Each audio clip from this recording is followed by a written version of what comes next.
وعلى آله وأصحابه أجمعين أما بعد أعوذ بالله من الشيطان الرجيم بسم الله الرحمن الرحيم المنافقون والمنافقات بعضهم من بعض يأمرون بالمنكر وينهون عن المعروف ويقبضون أيديهم نسوا الله فنسيهم إن المنافقين هم الفاسقون وقال ما كان للنبي والذين آمنوا أن يستغفروا للمشركين ولو كانوا أولي قربى من بعد ما تبين لهم أنهم أصحاب الجحيم. تمام قسم کی تعریفات اللہ رب العزت ہی کے لیے لائق و سزاوار ہے. حاضرین، بعد نماز تراویح کے درس قرآن کا جو سلسلہ الحمدللہ جاری ہے، تو آج کی تراویح کے اندر جن پاروں کی تلاوت ہوئی ہے وہ 10واں پاؤ اور 11واں مکمل ہو چکا ہے.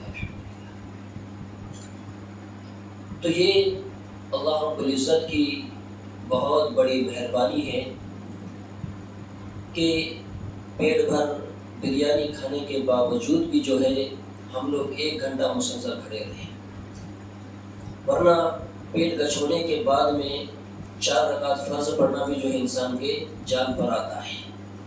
تو یہ اللہ کی مہربانی ہے کہ اس مبارک مہینے کی برکتوں کی وجہ ہے کہ اللہ تبارک و تعالیٰ جو ہے عبادتیں صحیح ڈھنگ سے ہم سے کروا رہے ہیں. الحمدللہ. اس پر ہمیں فخر کرنے، بڑا بننے، اترانے کی ضرورت نہیں ہے. یہ اللہ کی مہربانی ہے، یہ اسی کا کمال ہے. بہرحال، تو جن سورتوں کی تلاوت کی گئی ہے ان سورتوں کے اندر اس وقت کے حالات جب اللہ کے رسول صلی اللہ علیہ وسلم جو ہے اپنی دعوت کا آغاز کر چکے تھے. تو مکہ کے وہ 13 سال جس میں مسلمان مکمل طور پر ظلم و زیادتی کا شکار تھے. ہر طرح سے مسلمانوں کو ستایا جانا، مارا جانا، پیٹا جانا، لوٹا جانا، بے عزت کیا جانا. ظلم و زیادتی کی کوئی شکل ایسی نہیں تھی جس سے مسلمان دو چار نہ ہوئے ہوں. تو ایسے کٹھن حالات میں بھی جو ہے صحابہ کرام اللہ کے رسول صلی اللہ علیہ وسلم کو بعض دفعہ کہتے تھے کہ اللہ کے رسول، آپ ان سے جو ہے لڑنے کی ہمیں اجازت کیوں نہیں دے دیتے. چونکہ دعوت کو عام کرنا تھا، اور دعوت کے مراحل میں جب انسان صبر و ثابت قدمی اور ہر طرح کی قربانیوں کو پیش کرتا ہے تو تب کہیں جا کے اس دعوت کا رنگ جو ہے ظاہر ہونے لگتا ہے. ورنہ 4 دن کی دعوت اور 2-4 گالیاں اور 2-4 دھمکیاں سننے کے بعد جو ہے عام طور پر انسان جو ہے دعوت سے رک جاتا ہے.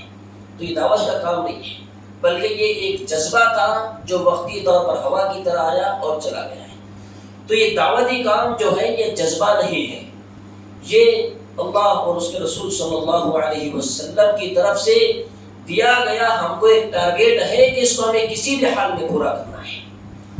تو 13 سال مکہ میں ظلم و زیادتی سہنے کے بعد اللہ نے ہجرت کا حکم دیا، اور مدینہ پہنچنے کے بعد جو ہے مسلمانوں کو جہاد کی ترغیب دی گئی ہے. تو سورہ توبہ کے اندر اگر جہاد کی معلومات لینا ہے تو سورہ توبہ کے اندر اللہ رب العزت نے جو ہے جہاد کے بہت سارے اصول اور اس میں کیا کیا کس طرح کرنا ہے وہ ساری چیزیں اس کے اندر بیان کر دی گئی ہیں. لیکن کچھ آیتیں سورہ توبہ کے اندر ایسی ہیں جن کو میں نے اپنے دعوتی کورس کے درمیان میں علماء کرام نے بتلائے ہیں کہ دیکھو قرآن مجید سے لوگ کس طرح جو ہے اپنی قوم کو گمراہ کر رہے ہیں. اس میں بتلایا گیا، ابھی بھی وہ چیزیں یوٹیوب پر ہمیں مل جائیں گی کہ RSS کے لوگ اپنے نوجوان بچوں کو جو ہے تعلیم دے رہے ہیں قرآن مجید کی. 12 سال 14 سال 17 18 20 سال کے بچے ہیں، اور کئی طرح کی مشقیں ان کو کرائی جا رہی ہے، اور ان کا جو گرو گھنٹال ہے وہ ان کو قرآن مجید کی آیت بتلا رہا ہے کہ دیکھو قرآن مجید میں مسلمانوں کو کیا حکم دیا گیا ہے، کیا حکم دیا گیا ہے؟ فَاقْتُلُوا الْمُشْرِكِينَ حَيْثُ وَجَدتُّمُوهُمْ فَخُذُوهُمْ وَاحْصُرُوهُمْ وَاقْعُدُوا لَهُمْ كُلَّ مَرْصَدٍ۔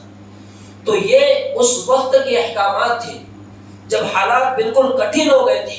اس وقت اللہ نے مسلمانوں کو حکم دیا تھا کہ مشرکوں کو تم جہاں کہیں پاؤ انہیں قتل کرو، انہیں قید بند کرو، اور جو ہے ان سے اپنا کسی نہ کسی طریقے سے بدلے چکاؤ۔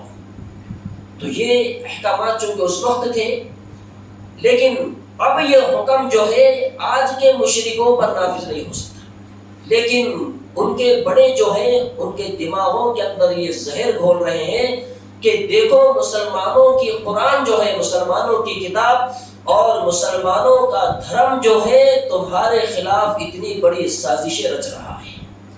اس لیے وہ اپنے بچوں کے ذہن و دماغ میں زہر گھول کر جو ہے انہیں ہمارے خلاف اکسا رہے ہیں۔ اور مسلمان قوم جس کی رشد و ہدایت قرآن مجید کے اندر چھپی ہوئی ہے، جس کی دنیا آخرت کی کامیابی قرآن مجید کے اندر چھپی ہوئی ہے، وہ قرآن مجید کے ان سارے معاملات سے جو ہے بالکل بے خبر ہے۔ تو لوگ اس سے فائدہ اٹھا رہے ہیں ہمارے نقصان کرنے کے لیے۔ تو یہاں پر جن جن لوگوں کا ذکر ہوا ہے اس میں دو طرح کی قومیں ہیں۔ اللہ کے رسول صلی اللہ علیہ وسلم کا جن قوموں سے پالا پڑا، ایک تو مشرکین، ان سے جہاد کرنے کا حکم دے دیا گیا، لیکن مدینہ پہنچنے کے بعد بھی وہ قوم جس کو آخری درجے کی ذلیل ترین قوم کہا جا سکتا ہے وہ ہے منافقین۔ قرآن مجید کے اندر تقریباً 17 سورتوں کے اندر اللہ رب العزت نے جو ہے تفصیل سے منافقین کا ذکر کیا ہوا ہے۔ تو یہاں بھی جو ہے منافقین کا ذکر ہے، ان کے کچھ اوصاف بیان کیے گئے ہیں۔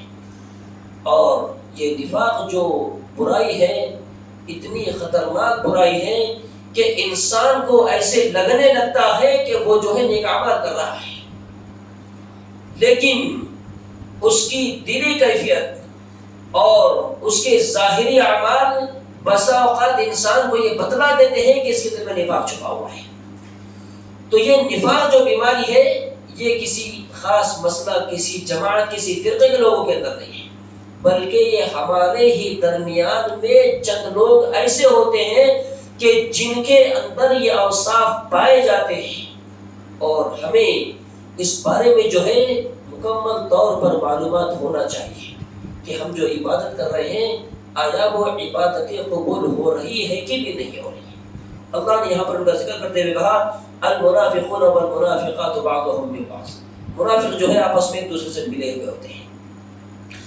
یأمرون بالمنکر وینہون عن المعروف، ان کے اندر ایک بہت بڑی خرابی یہ ہوتی ہے کہ وہ لوگوں کو جو ہے برائیوں کا حکم دیتے ہیں اور نیک کاموں سے روک دیتے ہیں۔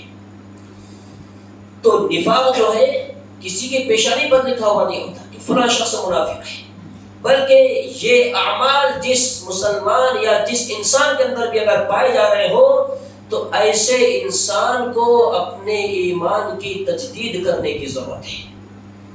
عام طور پر جو ہے ہم لوگ کئی دفعہ ایسا ہوتا ہے کہ ایک دوسرے کو برائیوں کا حکم دیتے ہیں، موبائل کے ذریعے سے، انٹرنیٹ کے ذریعے سے، کسی کو کسی گانے کی لنک بتلا دینا، کسی کو کسی فلم کے بارے میں بتلا دینا کہ فلاں مووی اچھی ہے، فلاں گانا اچھا ہے، فلاں سیریل اچھا ہے، یا پھر اس کے علاوہ ہمارے روزمرہ کے معاملات میں کسی کو برائیوں کا حکم دینا۔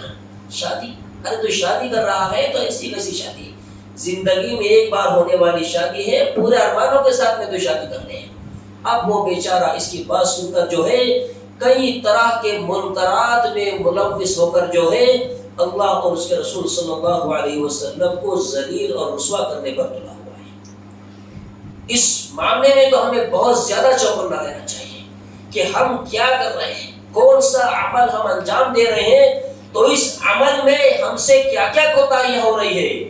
عام طور پر اس کا انسان کو خیال نہیں ہوتا، سب کر رہے ہیں، سب تو کر رہے ہیں، مولانا نے کیے ہیں، وہ حاجی صاحب نے بھی کیے ہیں، وہ صدر صاحب نے بھی کیے ہیں، میں بھی اگر اپنے بچے یا بچی کی نکاح میں اگر فضولیات اگر کر لوں تو اس میں کون سی حرج کی بات ہے۔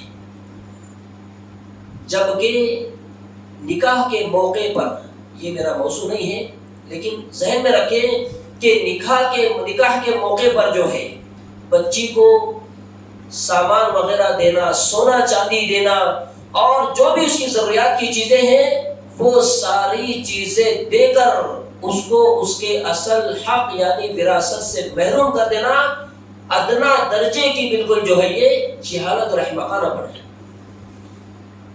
عام طور پر ایسا ہوتا ہے جب لڑکی مطالبہ کرتی ہے کہ مجھے وراثت کا حق چاہیے تو باپ سیدھے سے بولتا ہے تیرے شادی میں لگا دیا، 7 لاکھ لگائے، 8 لاکھ لگائے، 10 لاکھ لگائے، سونا دیا، چاندی دیا، ساری چیزیں دے دیا ہے۔ کس نے کہا دینے کے لیے؟ اللہ نے کہا، اس کے رسول نے کہا۔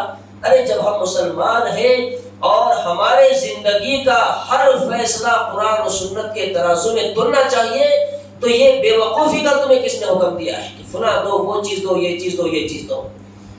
مانگنے والا ذلیل انسان اور دینے والا اور جو اس کو لے رہا ہے وہ ذلیل انسان کو خود سمجھنا چاہیے کہ یہ میرا حق ہے ہی نہیں، میں کیوں دوں؟ میں مرد ہوں، الرجال قوامون علی النساء۔ اللہ نے مردوں کو عورتوں پر حاکم اور نگراں بنایا ہے۔ نکاح ہوا، نکاح کے بعد سے اس کی ہر ضرورت، سونا، جاگنا، اٹھنا، بیٹھنا، کھانا پینا، کپڑا لتا، پلنگ بستر، کولر، الماری، واشنگ مشین، جتنی بھی چیزیں ہیں وہ مرد کے ذمہ آ جاتی ہیں۔ تو عام طور پر جو ہے لوگ جو ہے ایسے مواقع پر جو ہے بولتے ہیں ارے شادی کر رہے ہیں میاں اچھے سے کر، ارمانوں کے ساتھ میں کر، تو یہ احمقانہ پن ہے۔ اللہ اور اس کے رسول صلی اللہ علیہ وسلم کے احکامات کو کچلنے کے مترادف ہے کہ اتنی بڑی جسارت ایک مسلمان، ایک مومن، اور خصوصاً وہ لوگ جو قرآن اور سنت کو ماننے کا دعویٰ کرتے ہیں، ایسے لوگوں کو ہمیں خوش رمانی چاہیے کہ ہم کیا ہے، ہم کیا کر رہے ہیں، ہمیں کس لیے دنیا میں بھیجا گیا ہے، ہمیں لوگوں کو کیا سکھانا ہے اور ہم کیا کر رہے ہیں۔ تو یہ نفاق کے اندر یہ بات آتی ہے کہ انسان جو ہے لوگوں کو برائیوں کا حکم کرے کہ فلاں برائی کر، فلاں برائی کر۔ وَيَنْهُونَ عَنِ الْمَعْرُوفِ، اور معروف سے روکتے ہیں۔ منافق جو ہے نیک کام سے روکتے ہیں۔ ہم خود غور کریں ہماری زندگی میں، کئی مرتبہ ہمارے سامنے ایسے احوال آتے ہیں کہ بعض دفعہ لوگ جو ہے نیکی کے کاموں سے روک دیتے ہیں۔ کوئی نوجوان اگر کہیں کہ میں شرعی نکاح کرنا چاہوں، وہاں اس کے خلاف پورا خاندان، سسرال والے، ددیال والے، ننیال والے سب لوگ اسے خلاف ہو جائیں۔ یہ کیا کر رہا ہے؟ بوڑھا بوڑھی کا کھیل کر رہا ہے یا شادی کر رہا ہے؟ ارے شادی تیرے باپ نے، تیرے ماموں نے، تیرے پھپھا نے، تیرے چچا نے کیسی شادی کی، کیسا ان کا دھوم دھڑاکا تھا، کیسی ان کے تاشے تھے، اور کیا ارمان تھے، کیا سامان تھا، کیا سونا تھا، کیا چاندی تھا۔ ارے تم جاؤ جہنم میں، مجھے نہیں جانا ہے۔ کوئی نوجوان اس پر ٹک کر اپنے ایمان کو اگر بچانے کی فکر کرتا ہے، پورے یقین کے ساتھ میں کہتا ہوں کہ اس کی زندگی بھر اللہ تبارک و تعالیٰ اس کو سکون سے گزار دیتے ہیں، اس کی زندگی میں سکون آتا ہے۔ قرآن و سنت پر عمل کرنے سے انسان کا سکون غارت نہیں ہوتا بلکہ اس کو سکون ملتا ہے۔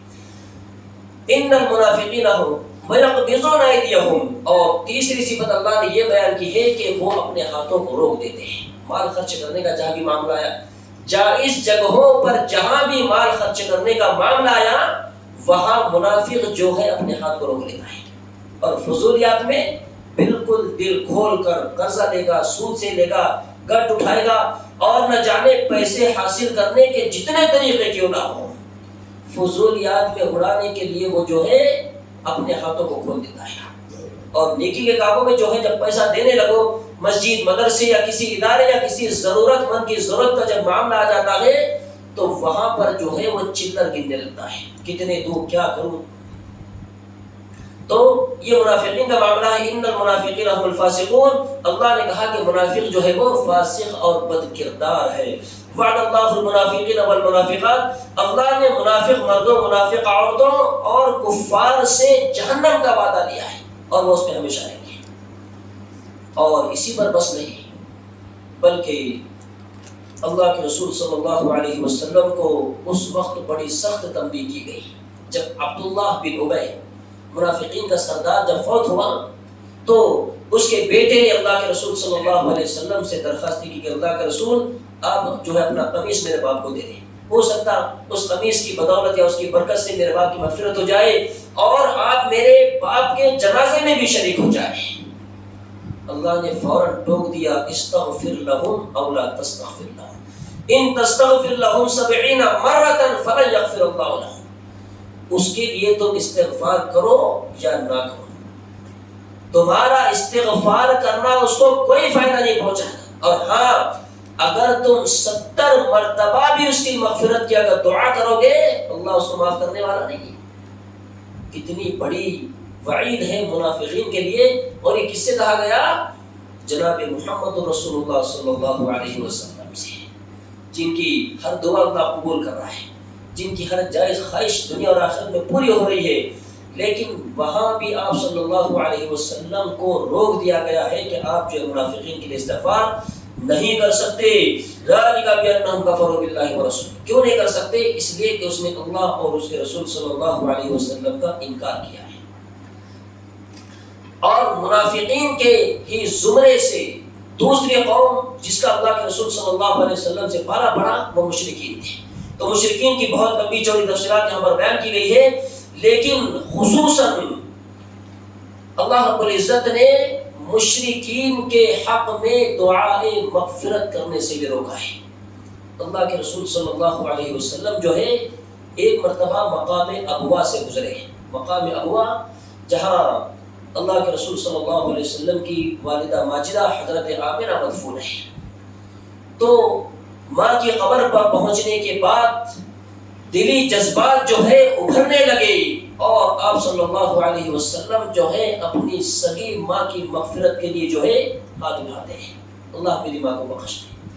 اب اللہ کے رسول کی نبوت سے پہلے ان کے ماں باپ کی زندگی جس بھی دین اور مذہب پر گزری ہو، لیکن دعا کے لیے جیسے ہی ہاتھ اٹھایا گیا اللہ رب العزت نے وحی نازل کر دی، ما کان للنبی والذین آمنوا، مومنوں کے لیے اور نبی کے لیے ہرگز یہ بات درست اور جائز نہیں ہے ان یستغفروا للمشرکین، کہ وہ مشرکوں کے لیے دعائیں مغفرت کریں، ولو کانوا اولی قربا، اگرچہ وہ اس کے قریبی رشتہ دار ہی کیوں نہ ہو، شرک کرنے والا جو بھی ہو، نبی کا باپ ہو، ماں ہو، چچا ہو، تایا ہو، بیٹا ہو، بیوی ہو، جو بھی ہو۔ اور یہ ساری شکلیں جو ہے ہمیں تاریخ میں ملتی ہیں، کسی کی بیوی مشرک، کسی کا باپ مشرک، کسی کا بھائی مشرک، کسی کا چچا مشرک، کسی کا بیٹا مشرک۔ تو انہوں نے اپنی اولاد اور اپنے قریبی رشتہ داروں کے لیے اپنے دل میں ہمدردی جتائی، اللہ سے دعا مانگنے لگے، اللہ نے فوراً ختم کر دیا۔ مشرک کے لیے جو ہے دعا نہیں ہے۔ حضرت ابراہیم علیہ السلام بھی جو ہے کل قیامت کی دن اپنے باپ کے بارے میں اللہ تبارک و تعالیٰ سے سفارش کریں گے، اللہ رب العزت کہیں گے ابراہیم اپنے پیروں کی طرف دیکھو۔ حضرت ابراہیم اپنے پیر کی طرف دیکھیں گے تو ان کے باپ کو جو ہے بچو کی شکل میں جو ہے فرشتے گھسیٹ کر اس کو جہنم کی طرف لے کر جا رہے ہوں گے۔ تو شرک کرنے والا اور جس کے دل میں کھلا نفاق ہو، ایسا انسان جو ہے اگر وہ اپنی خیر چاہتا ہے تو اس کو دنیا کے اندر ہی جو ہے توبہ اور استغفار سے کام چلا لینا چاہیے، ورنہ اگر اسی حال میں اگر زندگی گزر گئی تو نہ خدا ہی ملا، نہ مثال صنم، نہ ادھر کے رہے نہ ادھر کے رہے۔ اللہ رب العزت سے ہم دعا کرتے ہیں الہ العالمین جتنی بھی کبیرہ برائیاں اور گناہ قرآن و سنت کے اندر بتلائے گئے ہیں، اللہ ان تمام چھوٹے بڑے گناہوں سے بچنے کی ہم تمام کو توفیق عطا فرمائے۔ اللہ رب العالمین ایمان کی جس نعمت سے تو نے ہمیں مالا مال کیا ہے، اللہ اس نعمت کی صحیح معنوں میں ہمیں قدر کرنے اور صحیح معنوں میں اس پر جم کر ہر طرح کی قربانی دینے کی ہمیں توفیق عطا فرمائے۔ آمین۔ وآخر دعوانا الحمد للہ۔